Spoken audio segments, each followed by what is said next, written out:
Ahlan wa sahlan wa marhaban bika mpenzi mtazamaji, haya bina, karibu katika kipindi chako pendwa cha Ijue BAKWATA. Mtangazaji wako leo Abdullahi Fundi Al-Haddadi. Leo nimekuandalia madini nyeti sana. Tafadhali usitoke kwenye screen yako. Unapaswa kujua vitu vingi sana kuhusiana na baraza hili kuu la Waislamu Tanzania, BAKWATA. Ijue BAKWATA iko mubashara sasa. Usitoke kwenye kiti chako. Leo nipo na shekhe letu. Mara zote alikuwa akituchimbulia madini, lakini mara hii mimi nimetaka kujua vitu vya ndani, vya chini kabisa katika yale madini ambayo mara zote alikuwa akitugea. Mpenzi mtazamaji, tulikuwa tukiangalia mfululizo wa vipindi hivi kutoka sehemu ya kwanza mpaka ya 9. Tumeweza kuiangalia katiba ya BAKWATA katika mapana kabisa. Leo mimi nitaingia ndani zaidi, nitataka kujua maeneo nyeti. Lakini kabla sijaenda huko, nikutambulishe shekhe letu, mtu ambaye atatupa sisi kutufunulia uwanda mkubwa kabisa wa taarifa zinazohusiana na BAKWATA. Shekhe, karibu sana. Asalamu alaykum wa rahmatullahi wa barakatuh. Wa alaykum salam wa rahmatullahi wa barakatuh. Watu wengi wanaweza kumfuatilia Shekhe Swedi Talib Swedi, lakini Sheikh Taibu Ibn Swedi yeye ni nani?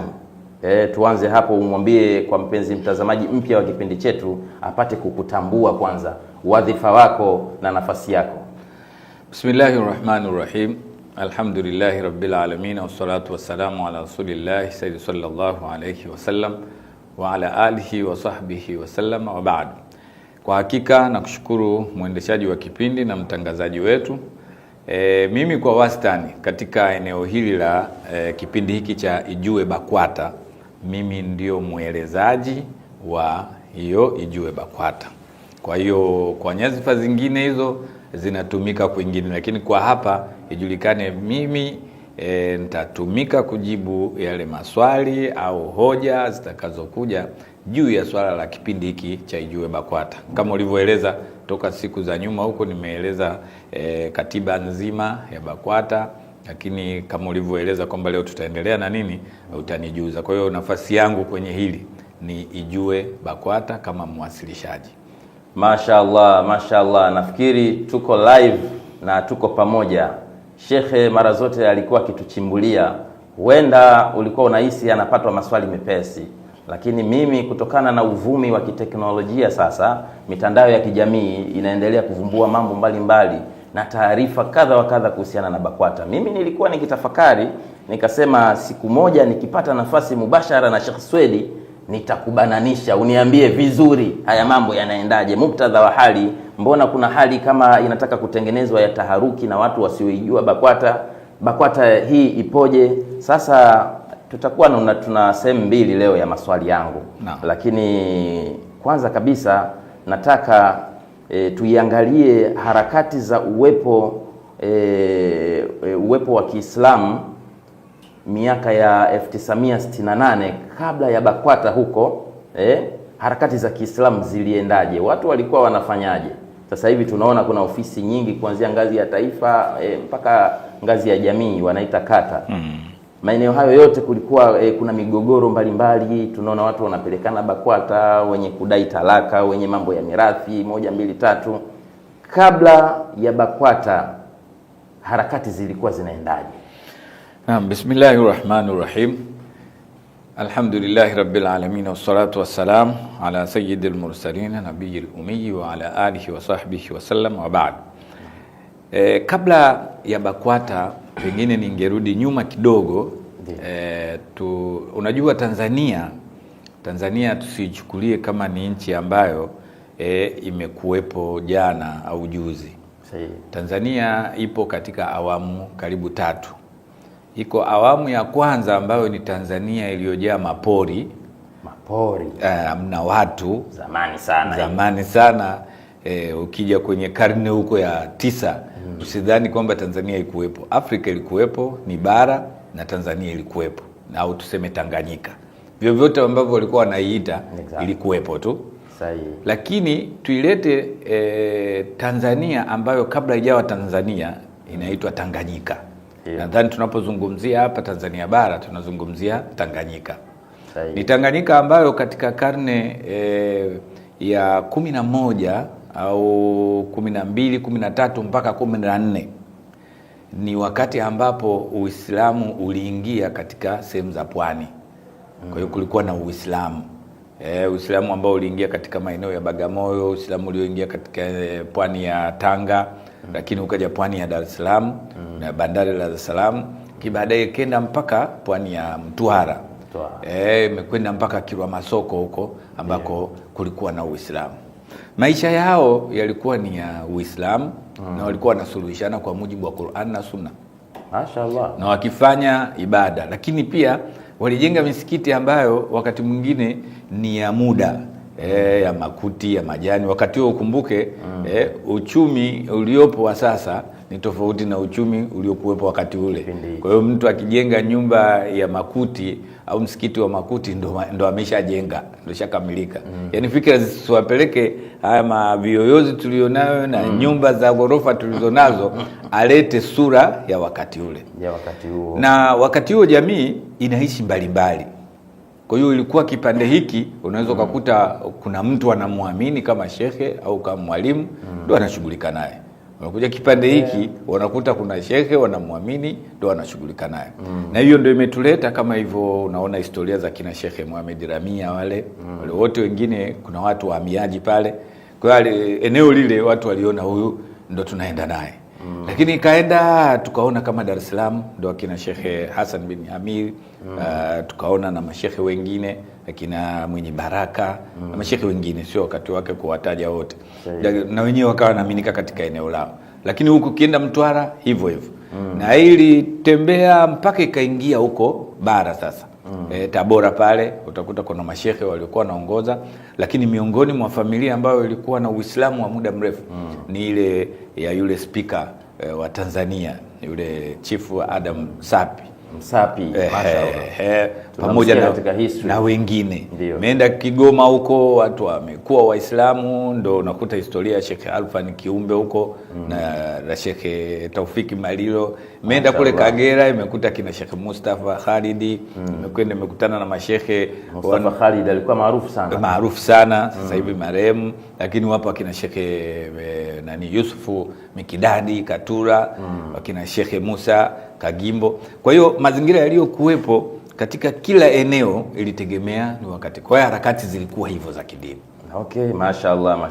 Aise, unanifungulia hapa dunia kuwa ina sehemu nyingi sana. Huenda wewe kuna sehemu unaiona, kumbe kwa upande wa pili kuna elimu kubwa sana imefichikana.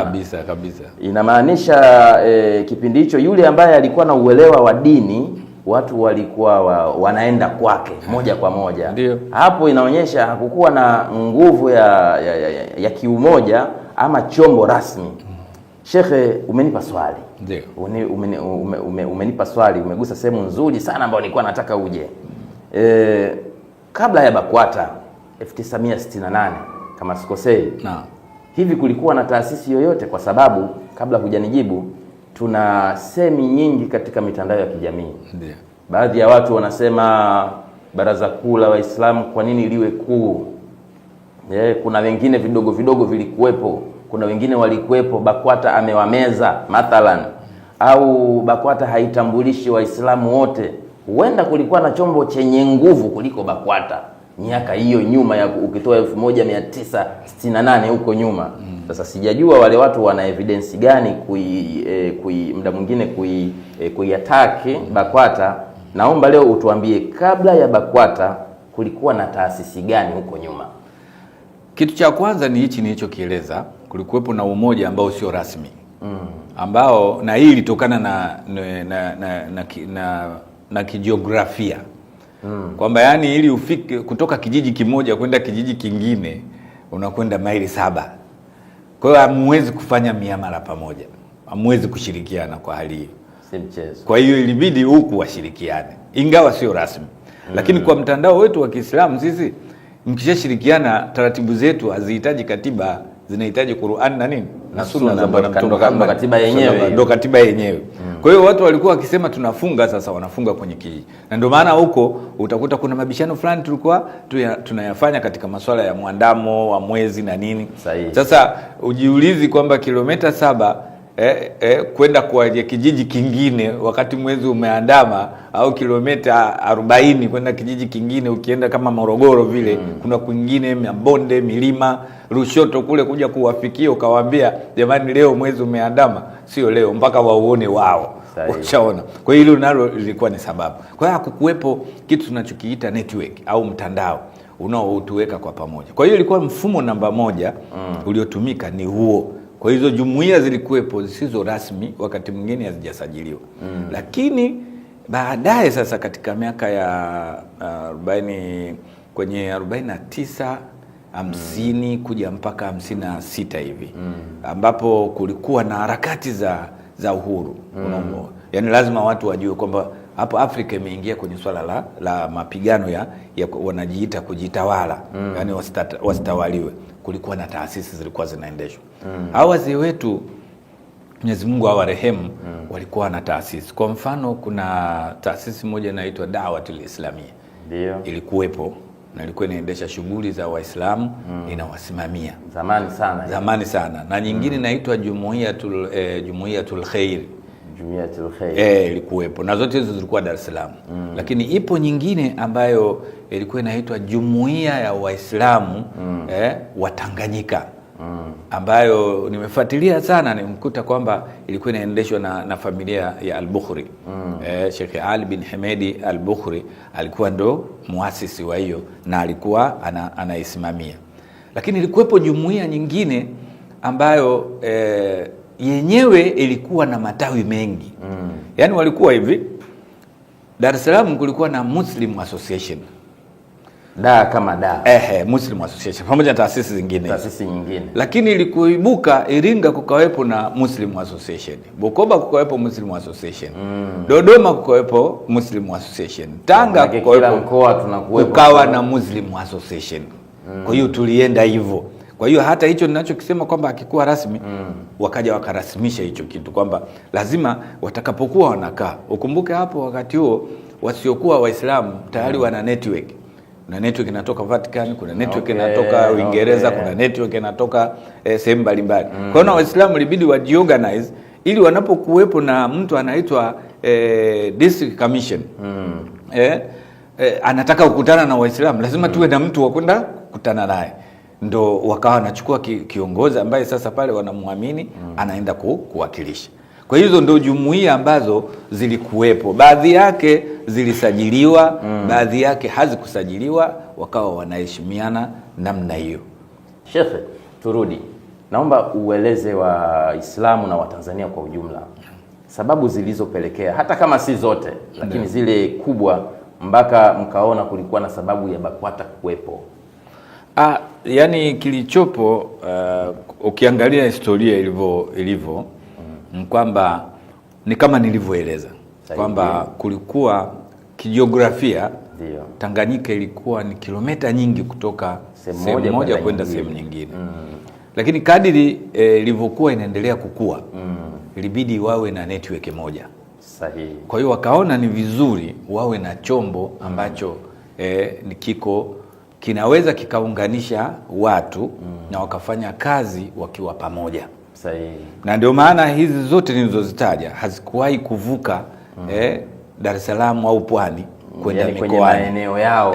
Kwa hiyo walichokuwa kifanya Bukoba kule Muslim Association na zile skulu zao zile shule za Muslim ilikuwa ni huko ni Bukoba tu.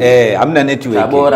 Tabora. Dar es Salaam tu. Labda wale waliokuwa na uwezo wa kupanda mandege na nini kuja kupeana taarifa, lakini kwa Waislamu walikuwa mtindo ni huu. Na sisi hatuna tatizo sana kwa sababu sisi katiba yetu ni Qur'an na Sunna. Huwezi kusema ni taratibu gani za kumfundisha mtu madrasa. Zinajulikana. Kwa hiyo hoja ni hiyo kwamba tuwe na chombo cha pamoja kitakachounganisha Waislamu. Kuna jambo kama ulivyosema linalo tambaa, inaonyesha kama vile kulikuwa na shinikizo la kuwa na chombo hicho. Exactly. Kitu hicho kinaweza kikawepo. Unajua kwa sababu gani? Ni kwamba nchi kama nchi tulikuwa kwenye tatizo. Unajua watu wanazungumza kwa sababu tuko huru. Sahihi. Yaani sasa hivi tuko huru.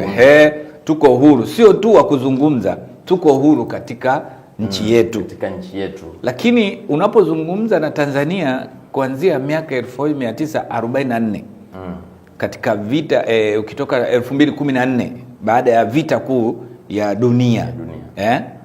Tayari nchi za Afrika zilikuwa zimeshaingia kwenye misukosuko ya kutaka kupata uhuru wao, na ndio maana utakuta baadhi ya nchi zimeanza karibu kuanzia mwaka 1940 na ngapi 52 kaja 56. Sisi mwaka 1960 ndio tunakamilisha mazungumzo ya Mwingereza kutuachia uhuru. Na mwaka 1961 ndio tunaruhusiwa kutangaza uhuru. Sasa wakati tumeshapata uhuru, nchi kama nchi haiwezi kuongoza portions. Exactly.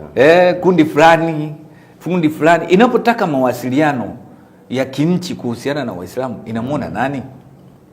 Okay. Ni jambo yani hilo hata mtu wa BAKWATA akilikwepa akilikataa kwamba hakukuwepo shinikizo ina maana hajui kilichokuwa kinafanyika wakati huo.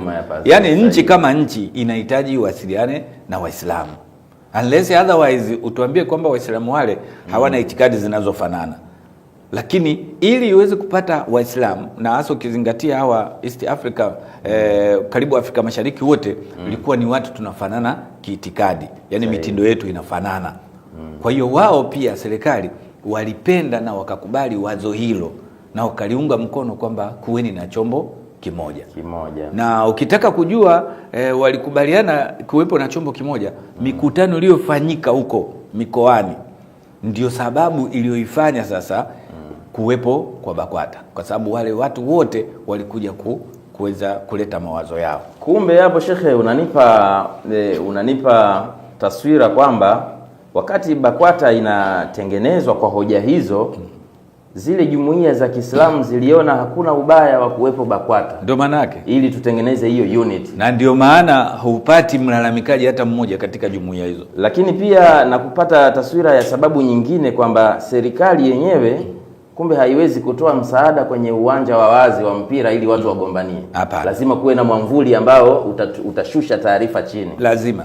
Kwa hiyo miongoni mwa sababu za kimsingi sana, mpenzi mtazamaji, za baraza hili kuundwa ni kutengeneza ile the powerful network ya Waislamu. Kama walikuwa wanajumuia katika kila mkoa, zote zitakuwa ndani ya mwamvuli wa BAKWATA huku zikiendelea kufanya kazi zake nyingine.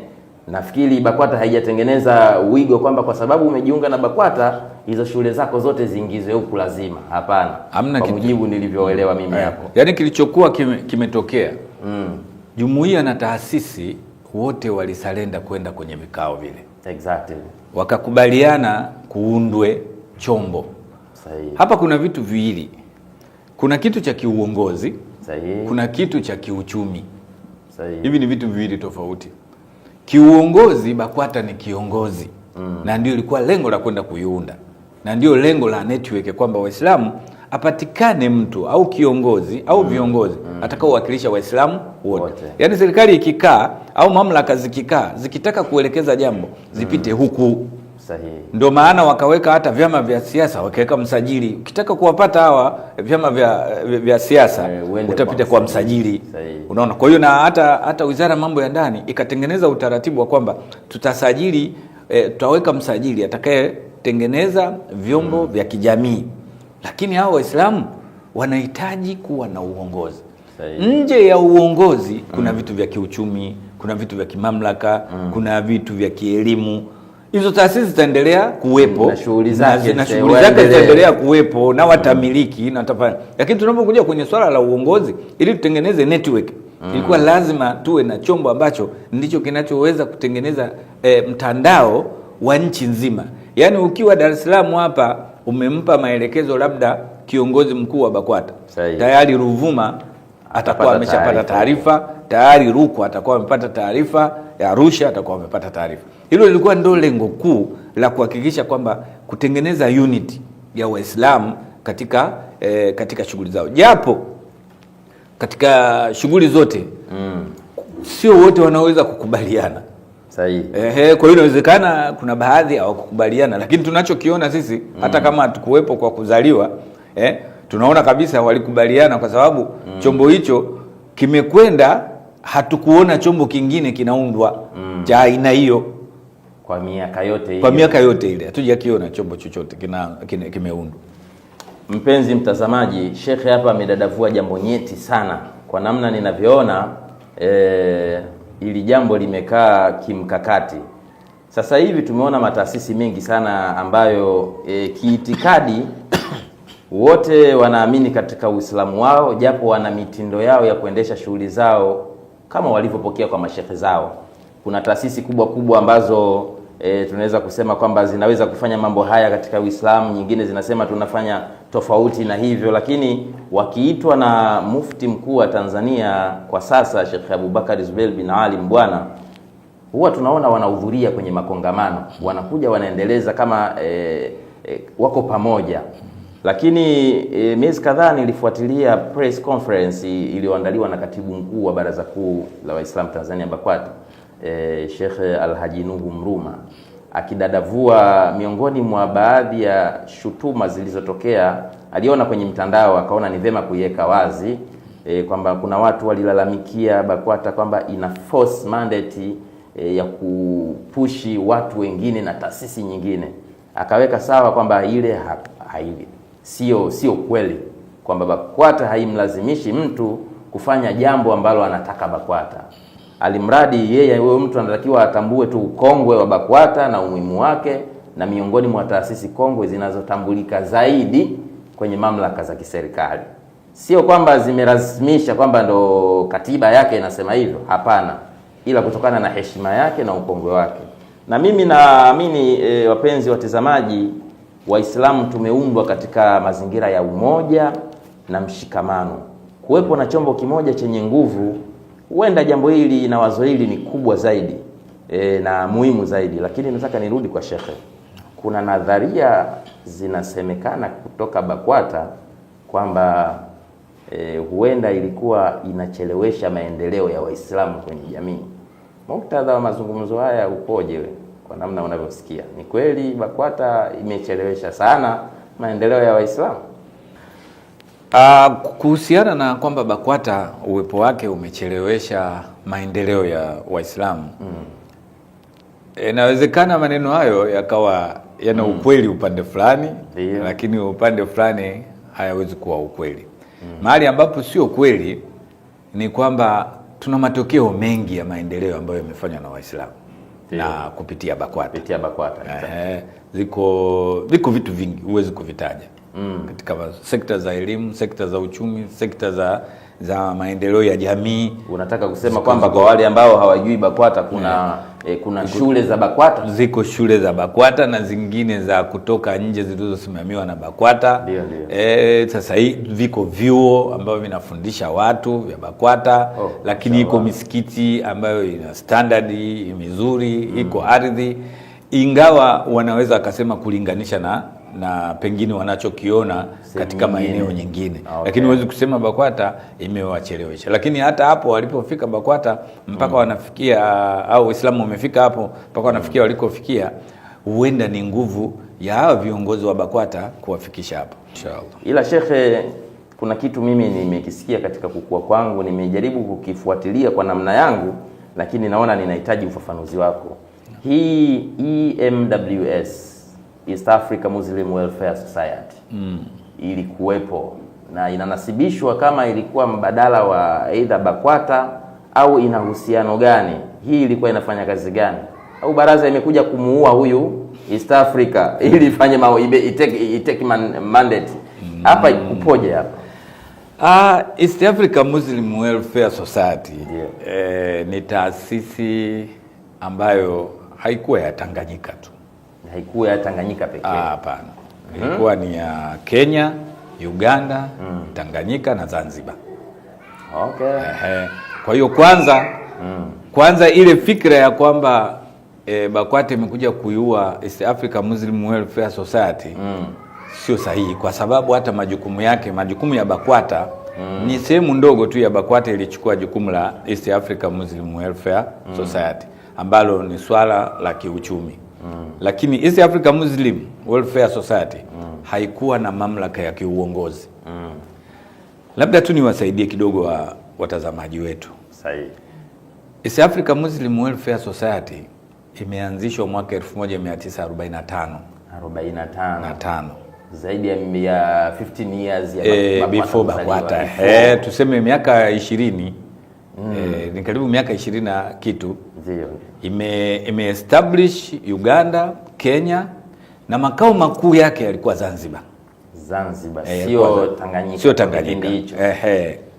Kipindi chote. Okay. Imeanzishwa makao makuu yalikuwa Zanzibar na mpaka inaondoka yalikuwa Zanzibar.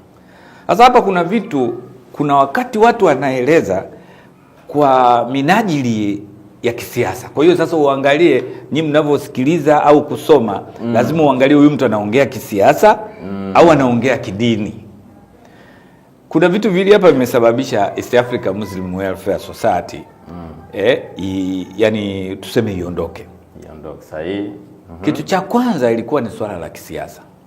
Masuala ya kisiasa yalichangia kuondoka wake, na nitatoa maelezo.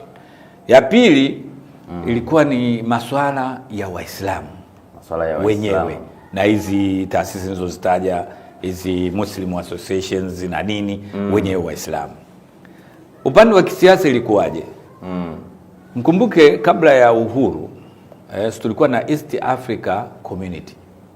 Ndio. Yani ile muungano au jumuiya ya Afrika Mashariki ambayo iliunganisha Kenya, Uganda na Tanganyika kwa kipindi hicho. Shughuli zake zilikuwa ni kuunganisha Watanganyika ili Watanganyika na Waganda na Wakenya wapate uhuru. Ndio ilikuwa lengo kuu. Okay. Kama ambavyo akina Patrice Lumumba nchi zote za SADC, Southern countries zote zifanye nini? Zipate uhuru. Kama ambavyo nchi za kati kule kama Ghana zilishapata uhuru. Kwa hiyo na hao wakajiorganize ili wapate uhuru.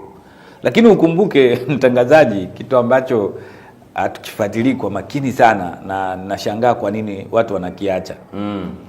Wakati tunatafuta uhuru kwa Muingereza. Ndio. Yani tulikuwa chini ya koloni la nani? La Muingereza. Na sababu ya kuanzishwa kwa East Africa Muslim Welfare Society ambayo ilianzishwa na mtu mmoja anaitwa Aga Khan, ambaye maskani yake makuu yalikuwa Uingereza, alikuwa ni sehemu ya Muingereza. Kwa hiyo alianzisha chombo hiki ili kisaidie masuala ya kiuchumi katika Afrika. Na hii ni kumuunga mkono Muingereza. Kwa sababu Muingereza alichokuwa nakifanya, kama ambavyo watu hatukumbuki au tunakumbuka tunaacha makusudi, alieneza taratibu za kielimu na za kiuchumi kwa madhehebu mengine, lakini Waislamu aliwaacha sahihi. Kwa hiyo katika kuliunga mkono hili, Aga Khan akaona hapana, pale kuna pengo, watastuka. Kwa hiyo hao watashtuka, na wewe utakuwa uwezi kuendelea kutawala kwa sababu wataanza vuguvugu. Unaona hii?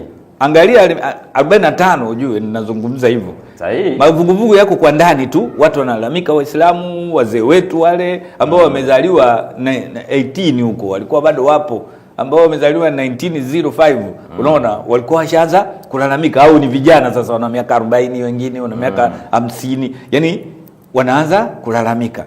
Ndipo wakaona bora waunde chombo ambacho kitakuja kusaidia masuala ya kielimu, masuala ya kiuchumi, masuala ya kimwenendo.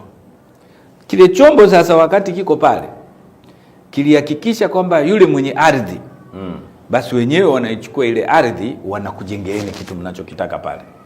Okay. Kama ni shule, kama ni hospitali, kama ni kitu gani, wanakijenga. Lakini wakati huo hiyo East Africa Muslim Welfare Society inaongozwa na Uingereza, haiongozwi na Tanganyika. Okay. Sasa wakati wa uhuru sasa, ushapata uhuru tayari mwaka 61, mwaka 62, 63, 64 kukatokea mapinduzi Zanzibar. Ilipotokea mapinduzi Zanzibar, Waingereza walikuwa pale na chombo chao. Kwa hiyo baada ya hapo sasa ikawa sasa hapa tunafanyaje? Lakini kile chombo kwa sababu kilikuwa kinasimamiwa na Aga Khan na ofisi ambao walikuwa wametayarishwa, kikawa ni chombo ambacho kinaonekana hakiwajibiki kwa yeyote. Kwa sababu chenyewe ni cha East Africa, ni international organ. sio national organ. Kwa wakaanza kufanya mambo yao kidogo huku. Utawala wa nchi ukiongozwa na Mwalimu Nyerere ukaanza kupata mashaka na haya. Lakini pia na hawa Waislamu wakaanza kupata mashaka. Moja ya mashaka ya Waislamu wakati hiki chombo kipo kilisaidia shule. Nimepata maelezo kutoka kwa mkongwe mmoja amenieleza, ambaye sasa huyu hakukusudia kupotosha. Unajua kuna vitu vingine sisi hatuvielezi ili tusije tukarudi kuchimbua makaburi. Wasije wakafikiri watu wengine wanadhani labda hawana majibu yapo. Lakini ni ustaarabu wa uongeaji. Unaona ili ukilisema lina faida gani? Lakini sasa kadiri watakavyokuwa wanataka tuyazungumze, tutayazungumza. Moja ya tatizo lililojitokeza ambalo ndilo liliwaathiri wazee wetu, mashule yote waliosimamia yaliishia darasa la 4. Ndio. Standard 4 only. Lakini mashule yaliyosimamiwa na Aga Khan pamoja na aina yake yalikuwa yanaendelea middle school, yanapanda mpaka yanaenda vyuo vikuu. Kwa kaona sasa, alafu sisi tunaenda kusomea kwenye yale mashule. Kwa nini iwe hivi sasa? Wakasema hapana, lazima tuwe na chombo ambacho hakitabagua. Ndipo wakasababisha sasa vuguvugu lao Waislamu, lakini kaa na vuguvugu la kisiasa, vyote vikaungana kwa pamoja. Na ndio maana hata wakati wanaenda kufanya mkutano Iringa, mkutano uliofanyika Iringa, aliyekwenda kufungua ule mkutano alikuwa ni rais wa Zanzibar kipindi hicho Abeid Karume. Lakini hili alikuwa la Tanganyika tu. Wakati sisi tunaunda mwaka 1968 kuiunda BAKWATA, ni miaka 3 baadaye Uganda nayo ikaunda Supreme Council. Ikaachana na East Africa Muslim Welfare Society, wajitegemee wenyewe, na wenyewe wakaunda chombo cha Uganda. Lakini mwaka 1973 na Kenya na wenyewe wakaunda Supreme Council of Kenya. Sasa utaona watu wanafikiria BAKWATA ndio imepora, lakini hawafikirii hata Kenya na Uganda. Ili lilikuja likaingia kisiasa kule yuko Jomo Kenyatta, naye akasema bwana, kwa mazingira haya na kwa vile sisi tumeshaondokana na huyu Mwingereza, basi na watu wake wote wafanye nini? Waondoke, tuunde vitu vya kizalendo. Ndio maana unakuta hizi ukipitia kwa mfano kama Tanganyika, kupitia vesting order ya mwaka 1969 ambayo ilisainiwa na Mwalimu Nyerere, unaona tayari zile mali zilikuwa zinamilikiwa na East Africa Muslim Welfare Society ilibidi zichukuliwe na chombo ambacho kiliundwa kwa ajili ya cha Waislamu. Na kwa nini kile chombo ndio kilichukua zile mali? Zile mali na zile shule zilikuwa kwa ajili ya Waislamu. Na hiki chombo kimeundwa kwa ajili ya Waislamu. Ndio sababu. Kwa hiyo mtu anaposema East Africa Muslim Welfare Society ilikuwa ni chombo cha Tanganyika, sio kweli. Kile chombo kilikuwa cha Aga Khan na kilikuwa ni cha Mwingereza wakati anatutawala. By then ukitaka kujua interest zao zilikuwa kisiasa. Ndio maana watu wote Afrika Mashariki wote waliachana nacho, wakaunda vyombo vyao. Ndio vinavyotawala mpaka leo. Sheikh, East Africa Muslim Welfare Society, labda mlikuwa mnaitetea jumuiya hii kwa sababu mlikuwa hamuijui. Mlengo mkuu hapa kulikuwa na zandani kabisa, kulikuwa na mlengo wa kisiasa. Mlengo ambao umepelekea baada ya kuundwa chombo chenye nguvu kilichowakilisha Waislamu wote kwa kipindi hicho, ilikuwa ni BAKWATA. Na ndio maana hata yule mtu akinasibisha mbona vitu vilivyokuwa vinamilikia na EMWS kama BAKWATA wanahusianishwa navyo, kwa kipindi hicho Sheikh alishajibu mara kwanza. Na ndio maana nikamuuliza awali, kabla ya BAKWATA kulikuwa na taasisi gani? Labda tungesema tusimpe BAKWATA mwakilishi wa Uislamu ni huyu. Inaonekana hakukuwa na yeyote. Kulikuwa na watu binafsi, watu maarufu, mashekhe wenye elimu kwa kipindi hicho, walikuwa wanatumia mandate zao, na zile jumuiya ambazo zilikuwa zina cover by regional, kwa mkoa fulani, kwa eneo husika. BAKWATA ikaja kuhusianisha na kuzifanya zote ziwe pamoja, huku zikiendelea kutumia katiba zao na harakati zao kuendeleza kazi zao. Mimi binafsi naona ukubwa wa BAKWATA umeleta mshikamano, upendo na umoja. Kama sasa hivi kauli ya mufti wetu anasema tubadilike, tujitambue na tubadilike, tuache mazoea. Na tuache mazoea. Kwa hiyo ndugu Muislamu, acha mazoea. Niko hapa mubashara na Sheikh Swedi Taibu Swedi akitudadavulia Ijue BAKWATA vitu vilivyo ndani kabisa, na mimi nimechimbua hapa na kuchokonoa madini ya ndani kabisa. Kwa kumalizia kipindi chetu, nataka Sheikh Swedi uwaambie Waislamu na Watanzania wote kwa ujumla vipi wawekeze imani yao na wahuishe imani yao kwa baraza lao. Ninachoweza kuzungumza ni kwamba ukiangalia Baraza Kuu la Waislamu wa Tanzania BAKWATA, ndio, yani kimuundo inakupa nafasi ya wewe muumini kuingia katika kipindi hicho, kuingia katika uongozi na kusababisha wewe uweze kuwa kiongozi. Okay. Yani mfumo wake ulivyo unakuruhusu wewe kupata uongozi. Yani ninachokusudia ni kwamba kwa mfumo ulivyowekwa na jinsi chombo kilivyotengenezwa na kinavyozidi kuboreshwa, hakikuondoi wewe wala hakikubagui. Okay. Kuna eneo moja ambalo nimalizie kwa kulisema, ambalo linahusu taasisi ambazo ziko nje zinaingiaje BAKWATA. Sahihi. Jambo la msingi katika katiba. BAKWATA imeweka kipengele kinaitwa Majlis Tansiki. Yani hizi ni jumuisho la taasisi zikiwa chini ya mufti. Kuna kitu ulikizungumza mwanzo ukasema umeshuhudia mufti anaita taasisi zinahudhuria. Sahihi kabisa. Kipengele kinachompa ndani ya BAKWATA cha kuita taasisi ili waweze kujadiliana mambo yao kwa hiari yao, maendeleo ya Waislamu kwa ujumla, ni hicho ambacho kipengele ndani ya BAKWATA, katiba ya BAKWATA, na yeye mufti ndio mwenyekiti, na kila taasisi inaleta wawakilishi wake wasiopungua 2, wanaweza kawa 3, 4, inategemea ile muundo wa taasisi uwakilishi wake ukoje. Wakifika pale wanakuja na ajenda zao, na wao wanaleta ajenda zao, wanakubaliana jambo la pamoja. Wakitawanyika, huyu ni taasisi ya kwenda kushughulikia mayatima, anaendelea. Huyu ni taasisi ya kupeleka mahujaji, anaendelea. Huyu ni taasisi ya kuendesha radio na TV, anaendelea. Huyu ni taasisi ya kulima. Kwa hiyo zile taasisi zinapokuwa ziko nyingi, lakini mwisho wa yote lazima waje wakae wajadilie masuala yote yanayohusiana na jamii ya Kiislamu. Sio kila mmoja anajitokea anakwenda anavyotaka. Sawa, anao uhuru kwa sababu ya usajili, lakini wewe unadhani ndio sawa? Kwa sababu inawezekana fikira zako wewe zikawa ni bora zaidi, lakini tukachukua kwenye taasisi moja ambayo pengine ni kubwa kwa usajili lakini ndogo kwa mtandao.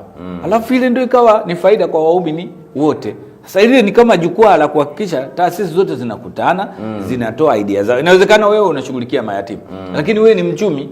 Sahihi. Mawazo hayo tutayapata wapi? Kwa sababu kwenye swala la taasisi ya kiyatima huruhusi kufanya mambo pengine hayo ya kiuchumi, ndio mwanya wake. Kwa hiyo nilikuwa nataka nishauri kwamba kwa vile nafasi ipo na chombo kipo, basi mimi nawashauri na kuwasisitiza kwamba waunge mkono, waingie. Kama kuna mapungufu, kuna makamilifu, hilo ni jambo la kawaida ambalo Muislamu anakutana nalo na ni maumbile ya mwanadamu. Kwa hiyo huo ndio ushauri wangu. Ahibati fillah, mpenzi mtazamaji wa kipindi chako pendwa cha Ijue BAKWATA, Sheikh Swedi leo nimefukua makudami yake, amemwaga madini sana sana. Asante sana Sheikh. Nashukuru sana. Kimsingi kipindi cha leo mimi binafsi nimefurahishwa. Wewe ambaye bado ulikuwa unatengeneza tashwishi za kuleta changamoto au taharuki, una sababu gani za kufanya hivyo? Baraza liko wazi, segmenti ziko wazi, katiba imekuruhusu kuchukua hata chombo chako kuhusianisha na BAKWATA na kazi zikaenda. Nia yake, yani nia yako wewe ni nini? Kuvunja labda nguvu ya Waislamu, kusambaratisha, kila Muislamu awe na sehemu yake? Vipi wazo hili na mifano hii iliyotolewa ya kufanya Waislamu wawe pamoja, kwako unaonaje? Mwenyezi Mungu Subhanahu wa Ta'ala anasema katika Qur'ani, Sheikh kama nikikosea utanirekebisha, watilkal anthalu nadhribuha linnasi la'allahum yatafakkarun. Hivi hauna hata akili ya kufahamu, ya kufikiri kwamba hili jambo ni zuri, tunapaswa kuliunga mkono? No. Unatengeneza labda taharuki na baadhi ya Waislamu uwagawe waone kwamba hichi chombo hakina maana. wakati kumbe wote tungeungana nacho kwa sababu ya pia ukubwa wa brandi yake, tungeweza kufanya mambo tukatengeneza hayo maendeleo ya Waislamu kwa ujumla. Mimi binafsi sitakuwa na mengi, nina mengi ya kuuliza, lakini nisubiri hadi kipindi kingine. Na kushukuru sana Sheikh Swedi Taib Swedi kwa uwepo wako na kukubali kualikika kuja katika kipindi, na wewe kuendelea kutoa maarifa na taarifa kubwa kwa Waislamu. Hakika Mwenyezi Mungu akupe umri mrefu. Amin. Nisiwasahau waandaaji na watekelezaji wa program zote mpaka kipindi hichi kinatimia. Nyuma ya kamera Madam Aisha Mpatila, upande wa kamera na videographer yupo brother Saadi Maliki, lakini Baraka Jumanne Mnyama. Naitwa Abdullahi Fundi Al-Haddadi. Tukutane kipindi kingine cha Ijue BAKWATA. Tutaonana mara nyingine. Wa assalamu alaikum. Afu minkum.